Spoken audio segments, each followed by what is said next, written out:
వైకా jewellers వెలలేని Vaibhogam తరుగులేని నమ్మకం. ఇప్పుడు మన కాకినాడలో డిసెంబర్ 5న ఘనంగా ప్రారంభం కాబోతోంది. తమిళనాడుకి ఏ గవర్నర్ వెళ్ళినా, తమిళనాడు రాష్ట్రంలో గవర్నర్ ఎవరు బాధ్యతలు నిర్వహించినా ఏదో ఒక వివాదంలో ఇరుక్కోవడమో లేకపోతే ఆ ముఖ్యమంత్రులతో తగవు పెట్టుకొని వారు ఏదో ఒక సమస్యలో కూరుకుపోవడమో జరుగుతుంది.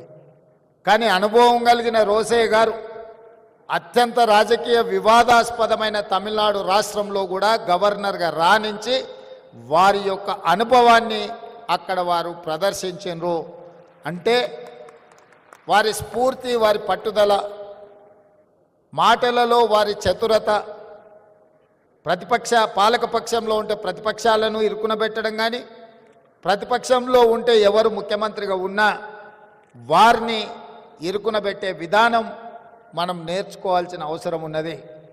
ఈరోజు ముఖ్యమంత్రిగా వారు ఆనాడు మర్రి చెన్నారెడ్డి కావచ్చు, నేదురుమల్లి జనార్దన్ రెడ్డి గారు కావచ్చు, భవనం వెంకట్రామ్ గారు కావచ్చు, అంజయ్య గారు కావచ్చు, లేదా డాక్టర్ వైఎస్ రాజశేఖర రెడ్డి గారు కావచ్చు, వాళ్ళు ప్రశాంతంగా ప్రభుత్వాన్ని నడిపి ముఖ్యమంత్రులుగా వారి అధికారాన్ని చెలాయించిందంటే సమస్యల్ని పరిష్కరించడానికి కుడిభుజంగా రోసయ్య గారు ఉన్నారు కాబట్టే వారు ప్రశాంతంగా ముఖ్యమంత్రులుగా కార్యక్రమాలను నిర్వహించారు.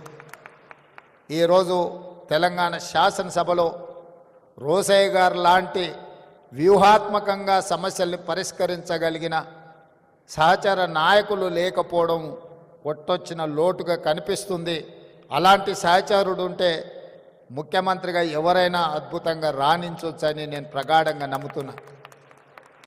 ఎందుకంటే ముఖ్యమంత్రిగా చదువుకొని రాకపోయినా గతం గురించి సంపూర్ణమైన అవగాహనతో, భవిష్యత్తు ప్రణాళికలతో రోసయ్య గారు సిద్ధంగా కూర్చునేవాళ్ళు. మనం విఠలాచార్య సినిమాలో చూసేవాళ్ళం. అక్కడ అగ్గిబాణం వేస్తే ఇటువైపు నుంచి వానబాణం వేసి అగ్గిని ఆర్పే విధంగా ప్రతిపక్షాలు ఎంత ధీటుగా సమస్యల్ని ప్రస్తావించినా రోసయ్య గారు అంతే చతురతతో వాటిని ఎదుర్కొని ప్రభుత్వాన్ని ఎల్లవేళలా కంచె వేసి కాపాడేవాడు. అందుకే ముఖ్యమంత్రులుగా ఎవరున్నా నెంబర్ 2 పొజిషన్ పర్మనెంట్, 1 పొజిషనే మారుతూ ఉండేది. అది విజయభాస్కర్ రెడ్డి అయినా, చెన్నారెడ్డి గారైనా, అంజయ్య గారైనా, భవనం వెంకట్రామ్ అయినా, డాక్టర్ వైఎస్ రాజశేఖర రెడ్డి గారైనా, ఇలా 1 పొజిషన్లో పాత్రలు ఎప్పుడూ మారేటివి. కానీ 1 పొజిషన్లో ఎవరున్నా 2 పొజిషన్ మాత్రం పర్మనెంట్గా కొనిజేటి రోసయ్య గారే ఉండాలి అని ఎవరు 1కి వచ్చినా రోసయ్య గారిని కోరుకునే వాళ్ళు. పెద్ద ఆయన ఏ రోజు కూడా 2కి వచ్చిన కాబట్టి 1లో ఉన్న వాళ్ళని జరిపి కూర్చోవాలని వారెప్పుడు తాపత్రయపడలే, తొందరపడలే. అందుకే ఆ సమయం సందర్భం వచ్చినప్పుడు శ్రీమతి సోనియా గాంధీ గారు ఈ క్లిష్ట సమయంలో రోసయ్య గారినే ముఖ్యమంత్రిగా చెయ్యాలి అని సోనియా గాంధీ గారు భావించినరు. అంటే పార్టీ పట్ల వారికి ఉన్న నిబద్ధత, పార్టీకి వారి పట్ల ఉన్న నమ్మకం, విశ్వాసం అనేది రోసయ్య గారిని ముఖ్యమంత్రిని చేసింది. నేను ఈ వేదిక మీద నుంచి ఇంకొక అంశం కూడా ప్రస్తావించదలుచుకున్నా.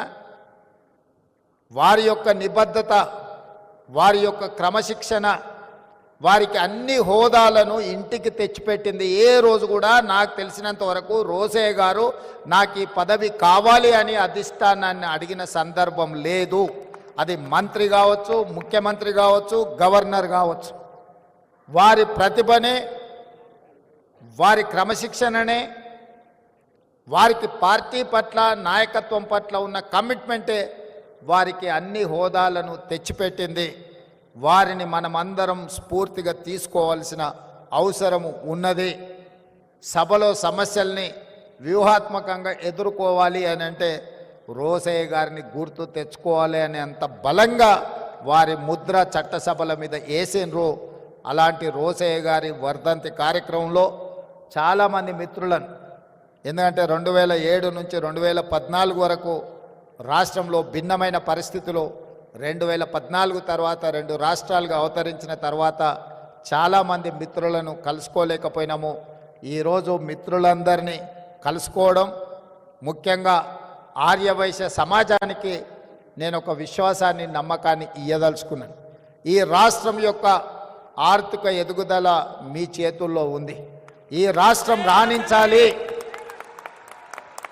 ఈ రాష్ట్రం రాణించాలి, ఈ రాష్ట్రం అభివృద్ధి పదం వైపు నడవాలి, ఈ రాష్ట్రంలో ఆర్థికంగా బలపడాలి అని అంటే మీరే కష్టపడాలి. మీరే ఈ తెలంగాణ బ్రాండ్ అంబాసిడర్లు. ఈ తెలంగాణ ఆర్థిక రంగంలో రాణించాలి అంటే మా ఆర్యవైశ్య మిత్రులు ఇంకా ఒక గంట అదనంగా పని చేయాలి. ఈ పని మీకోసం కాదు, ఈ రాష్ట్రం కోసం చేయాల్సిన అవసరం ఉంది. అందుకే రాష్ట్రం ఆర్థిక రంగంలో రాణించాలి అని అంటే మీ అందరూ ముందు బాగాన ఉండాలి. సుమన్ టీవీలో మీ పర్సనల్ అండ్ బిజినెస్ ప్రమోషన్స్ కోసం కింది నెంబర్కి కాంటాక్ట్ చేయండి.